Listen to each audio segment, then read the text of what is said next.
The Navy's precision flying team has a mission to demonstrate the awesome capabilities of naval aviators. Millions have been inspired by their thundering air shows. Robert Michael Gershon, raised in a Navy town, the son of a Navy pilot, applied for a seat with the Blue Angels in July of 1983. I grew up in Pensacola, Florida, and the Blue Angels had been based here for quite some time. And as a young kid, I'd come out and watch the air shows, and I suppose that's what got me started as an interest in aviation. And I joined the Navy, and after about 6.5 years in the Navy, I realized that I had the minimum requirements to actually apply to be a member of the team, although I really hadn't even considered that because it just seemed so far out of reach for what I'd been doing. Mike Gershon felt very lucky to be accepted as a member of the team, first as their narrator, then flying Blue Angel number 6 in a position called opposing solo. The soloists execute precision maneuvers that make it appear as though the planes will collide. When we talk about the crossover roll, that miss is as little as 4 feet. And the same thing on the top of the maneuver we call the blivet, which is an outside 1/2 Cuban 8, where we cross at the bottom and then cross at the top. That hit is sometimes as little as 3 to 4 feet also, and we strive to make it that way. That hit distance closed to 0 on July 13, 1985, as the soloists performed the blivet during an air show at Niagara Falls. The pilot of Blue Angel number 5, Lieutenant Andy Caputi, ejected safely. Lieutenant Commander Mike Gershon perished in the collision.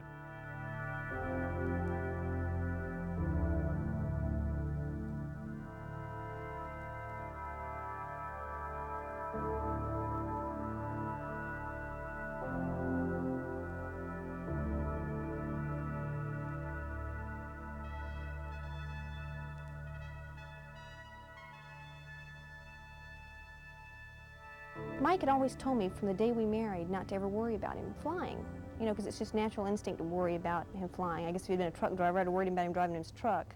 And he said, don't worry about me, because if that's what happens to me, if I am killed in an aircraft accident, I would have picked that way if I could have chosen it. And he always told me I'd be awful mad if I get killed in a car.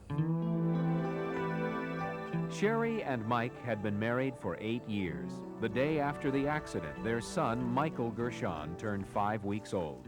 Sherri is the epitome of the Navy wife. She'd always known that her husband's first love was flying. He had taken Sherri flying on their first date. She always knew there was a chance that one day he wouldn't be coming home. And I'd just gotten in and had unloaded half the groceries. I had taken the baby in and unloaded half the groceries, and I saw a black car pull in the driveway, and my first instinct was, oh my goodness, Mike's come home. The duty driver had to bring him home. I walked back out to greet him, and I saw the CO's wife get out of the car, and I knew. I mean, it's just, there's no question in my mind. The shock is felt in more than one family. Mike's death leaves a scar on the hearts of his fellow pilots, on the heart of the Blues narrator this season, David Anderson. We are like a family. It's a trite term, but we live together. We're on the road together over 300 days out of the year. And therefore, the loss was like losing a member of the family. And I think, if anything, it brought the team closer together. It made us draw within ourselves. We've always said that the most support we have as a team is among ourselves. Mike's father was part of this Navy family too. His dad, Robert Stephen Gershon, flew F-8 fighters for the Navy. While deployed on the USS Ranger off the coast of Japan, he died in an aircraft accident. That was April 1960. Mike was 7 years old. He grew up without ever knowing his own father. I think in a way Mike was kind of trying to live out his dad's career that his dad didn't finish. To make sure her son understands, Sherri is building an archive, constructing a time capsule for the boy. She is collecting every bit of video, every story, every letter about little Mike's dad, so that when he's old enough, maybe he will know his father. You know, I think the baby is going to need that. And the memories that I have of Mike have already kind of taken that place in my heart that when I see him on film, I grin, you know, because they're happy memories. I think that's important for the baby to see how close his mom and dad were. You know, that we weren't in divorce court, I guess you could say. You know, that he was real special. but there's no resentment. You know, how can you hate something that he loves so much? You know, I just can't. How Mike loved to fly. Anyone could see that by the way his face lit up when he talked about pulling G's, half-Cuban 8s, and aileron rolls.